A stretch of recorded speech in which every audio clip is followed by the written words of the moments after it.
పాటకు పల్లవి పుడుతుంది. మనసు మాట కందని నాడు మధురమైన పాట అవుతుంది. మధురమైన వేదనలోనే పాటకు పల్లవి పుడుతుంది. పల్లవించు పడుచుదనం పరుచుకున్న మమతలు చూడు.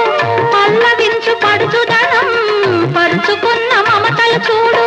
పసితనాల తొలి వేకువలో ముసురుకున్న మబ్బులు చూడు.